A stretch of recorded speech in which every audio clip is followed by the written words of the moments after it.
अब सवाल ये है कि भारतीय जनता पार्टी तो 1980 में बनी, लेकिन इससे पहले उसकी एक परंपरा है, जिस परंपरा ने भारतीय जनता पार्टी का जन्म करवाया दरअसल। अगर वो परंपरा नहीं होती तो बीजेपी शायद बीजेपी नहीं होती। वो भारतीय जनसंघ की परंपरा है और राष्ट्रीय स्वयंसेवक संघ की, जिसका आपने ज़िक्र किया कि अभी 2025 में 100 साल पूरे होने जा रहे हैं। जी। इस 100 साल के सफर में पिछले कुछ साल, खास तौर पे 2014 के बाद या 2012-13 के बाद का मान लें, क्योंकि अब कहा यह जा रहा है कि 2014 के बाद न्यू इंडिया हो गया है। दरअसल भारत की आज़ादी तो 2014 में हुई है।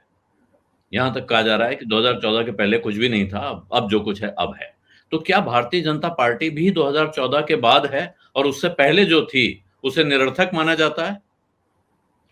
2014 के पहले की जो भारतीय जनता पार्टी थी, उसका कैरेक्टर बिल्कुल अलग था, आज के हुँ, तारीख अ, बहुत संक्षेप में 2019 में ठीक हुँ, लोकसभा चुनाव के परिणाम आने के करीब 1.5 महीना पहले, मई के आखिरी सप्ताह में 2019 के नतीजे आए थे। तो 6 अप्रैल के ठीक एक दिन पहले लाल कृष्ण आडवाणी, जो एक तरह से मैं चीफ आर्किटेक्ट मानता हूँ भारतीय जनता पार्टी को उस रास्ते तक पहुंचाने के लिए जिसके द्वारा वो यहाँ तक पहुंची, हुँ, उन्होंने एक ब्लॉग लिखा था। वो तब तक ब्लॉग जी, लिखते थे, अब लिखना उन्होंने जी, बंद कर दिया।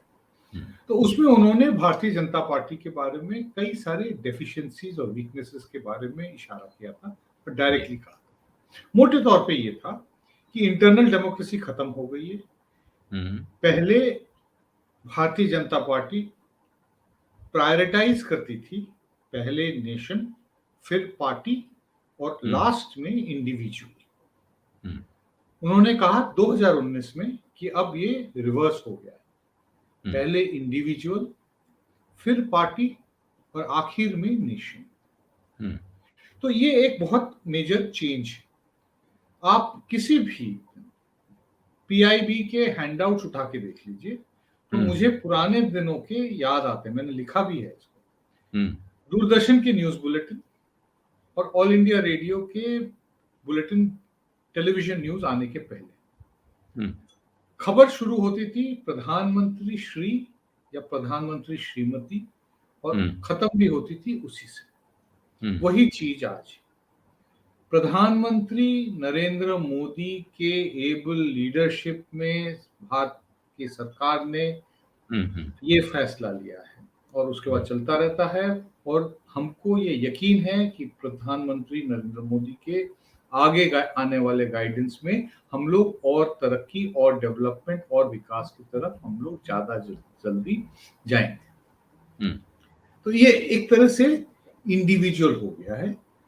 तो हमें पता है, पूरे दुनिया में ये देखा गया है कि जब भी कोई ऑथोरिटेरियन लीडर उभरता है, तो हुँ, वो जो डेमोक्रेसी है, चाहे वो अपने पॉलिटिकल पार्टी की हो या फिर राष्ट्र की हो, तो उसको हॉलो आउट कर देता हुँ, है। हमने ये फेज जो है इंदिरा गांधी के पीरियड में भी देखा है, जो हुँ, हिंदुस्तान के पहले ऑथोरिटेरियन प्रधानमंत्री थी। उन्होंने इमरजेंसी इम्पोज किया था, हमने देखा उस समय क्या हुआ था। आपको याद होगा कि दोबारा से मैं लाल कृष्ण आडवाणी जी की बात को दोहराऊंगा।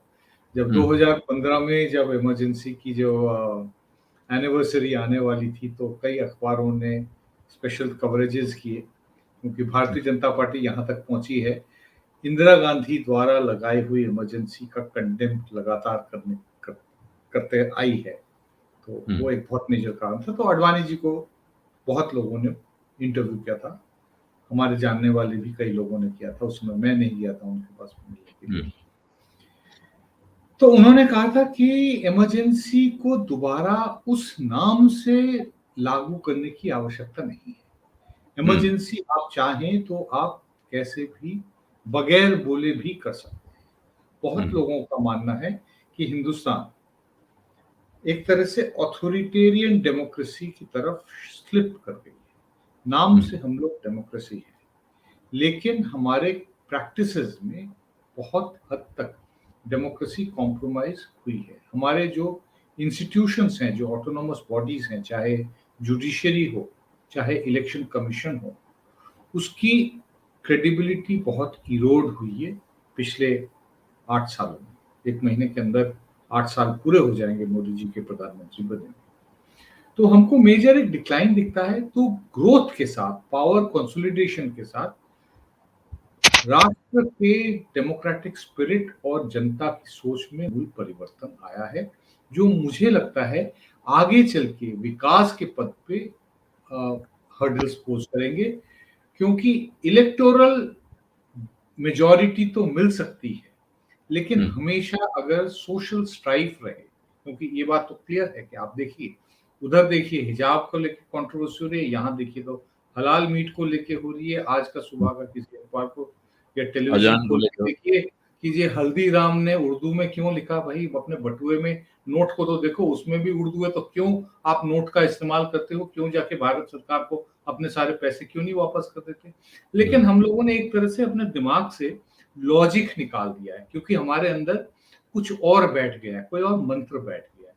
ये जो है अल्टीमेटली जाके हिंदुस्तान की डेमोक्रेसी और डेवलपमेंट और ग्रोथ उसको अंडरमाइन करेगी। देखना ये पड़ेगा कि कब तक लोग भारतीय जनता पार्टी को, जैसे कि इन 5 राज्यों के चुनाव में देखा गया कि अपने मटेरियल कंडीशंस के बेसिस पे वोट नहीं दिया, लेकिन बल्कि एक बनाया हुआ नैरेटिव के बेसिस पे उन्होंने अपने इलेक्टोरल चॉइसेस को फ्रेम किया। ये कब तक चलेगा ये देखना पड़ेगा। इंडेफिनेटली नहीं चल सकता है, मुझे ये लगता है। कभी ना कभी ये सिलसिला खत्म होगा। सत्य हिंदी का ऐप डाउनलोड करें गूगल प्ले स्टोर पर।